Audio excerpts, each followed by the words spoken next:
How's it going? David here. Well, it's Friday, so that means it's Financial Fridays. Um, so today, I was reading this article a little earlier today, and I'll show you. And it says why millennials are renting more and why it works for them. But some interesting thing I found out down here was this, where it shows the same age, but different generations, and how much percentage of them own versus didn't own. And so it's like, early boomers 35%, late boomers 29%, Gen Xers 34%, and then millennials down at 22%. That's crazy. It's like 75% of millennials rented. I'm guessing the other percentages they're living at home or something. Um, and so, and that's, I have a lot of friends that are millennials, and that's very common, I would say. And if you watch a lot of my videos, there's kind of like an overarching theme with them, and it's about controlling your own destiny, your own financial destiny, and not leaving many things up to chance and in the hands of other people's or entities like corporations or governments.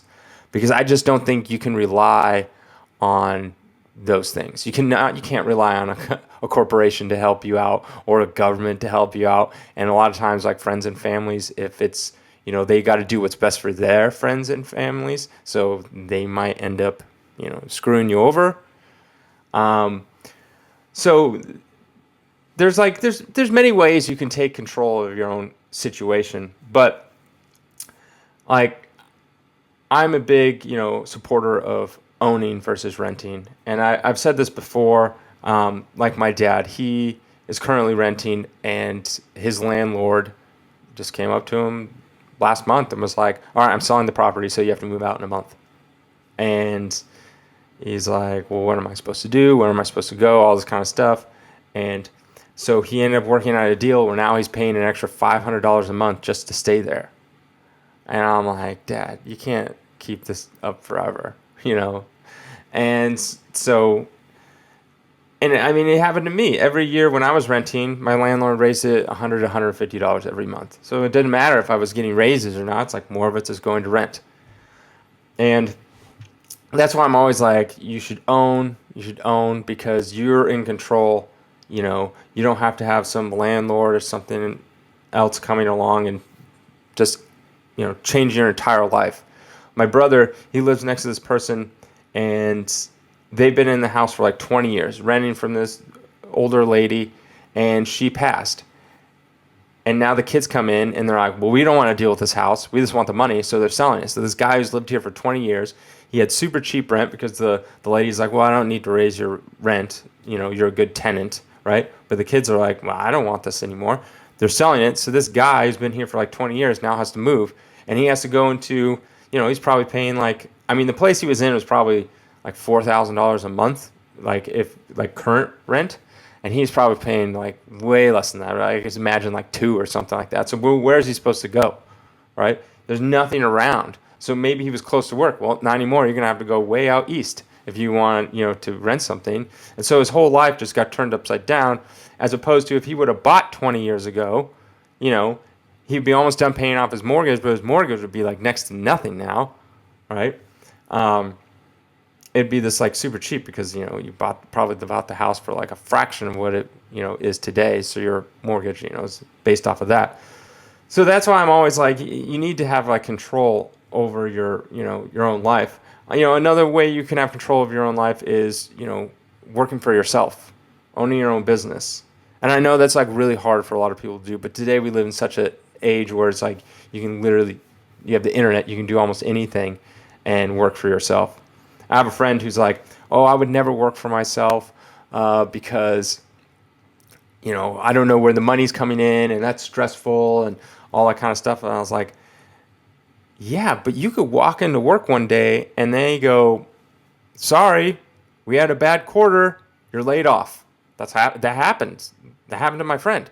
Literally, it's like there's these big giant corporations, like, we had a bad quarter, we have to lay off a bunch of people, you're gone. Just like that. And then, he was pretty much jobless, and then he ended up working for himself later. But But yeah, it's like, so you don't really have control of your own destiny if you're working for someone else. They can literally fire you for like some political like thing. Like it's like, oh, we don't like you. So, the manager's always trying to get you fired.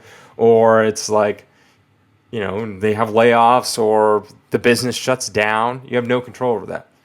And I understand not everyone can work for themselves, but you can get a skill either by going to school or learning a skill that is in such high demand that even if something happened like that to you, you could get another job. Like a doctor. You literally say you work at a private practice and it goes under or something like that. You can go get a job at a hospital, another private practice. You have a very high skill level. Or my brother, he does coding for games. And, he's had so many jobs because he gets in with these startups. They have all this funding. The game doesn't do very well, so then the business shuts down. But he just goes online, he puts his resume, and he's like, boom, got a job like that. Because he has such a high skill level and a set of skills that is in very high demand for what he's going for, and he can literally work anywhere because most of it's all on the internet anyways. So that's like another way you could do it. Another thing you do, like that people need to do, is start saving, because whether you like it or not, or you disagree with it, money is power. Money gives you the power to do almost whatever you want, right? Rich people get away with pretty much like murder.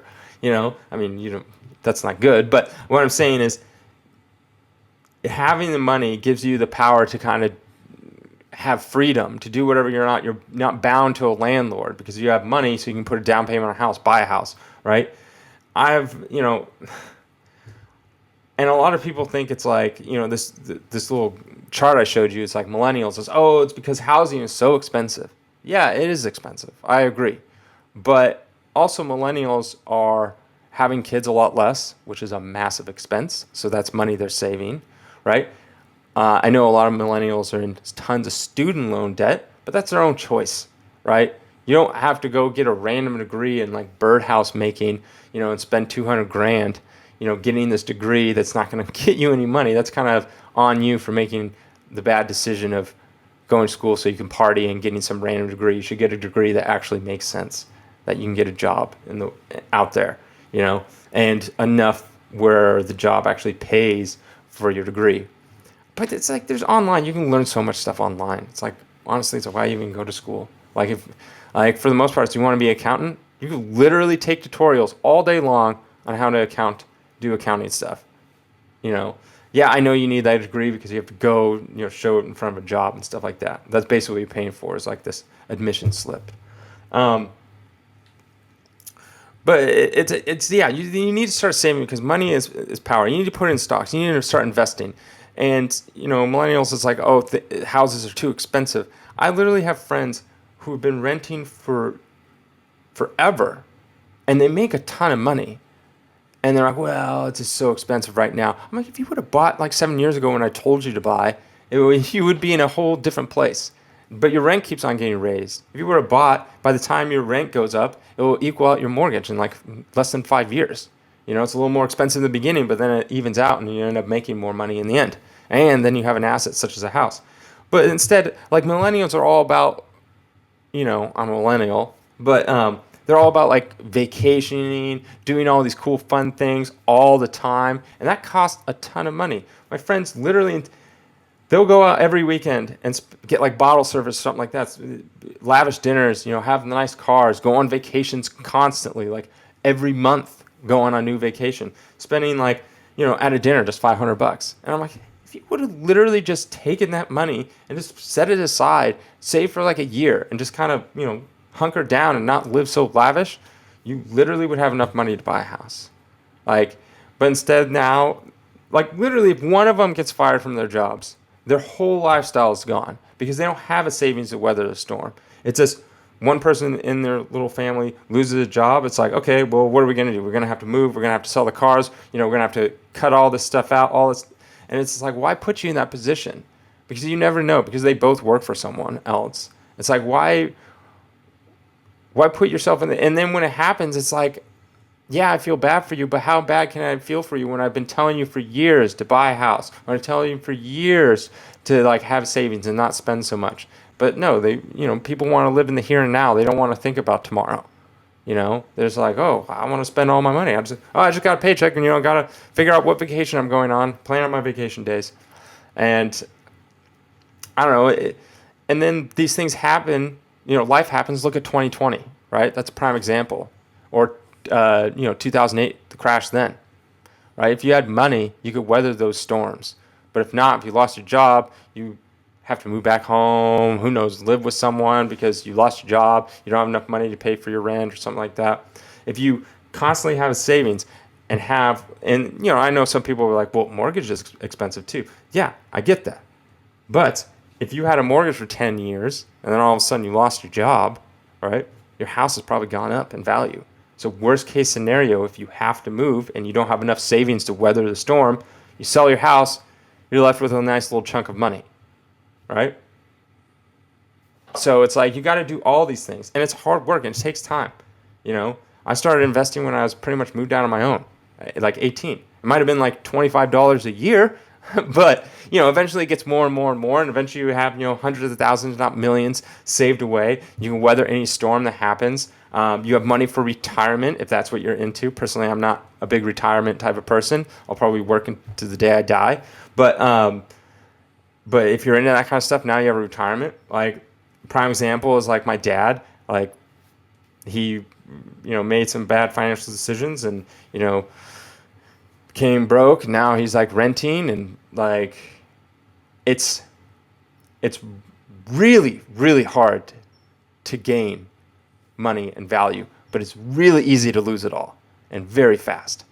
So just take that away. Just try to, and it's a long road ahead. It's not easy, but just look at your life, figure out how you can take more control over your financial situation, right? Don't rely on, corporations, friends and family, governments, stuff like that. They're not going to help you every time when you're in need of help. So learn how to take control. Figure out what it is in your life. I gave a few suggestions, but just like you're just going to have to look, whether that mean cutting back and saving. That's like the number one thing you could do. Just start cutting back and saving. If you have a savings and a nest egg and all this kind of stuff, then you're fine. Then you can go on vacations. Then you have money to risk, right? You have money to blow.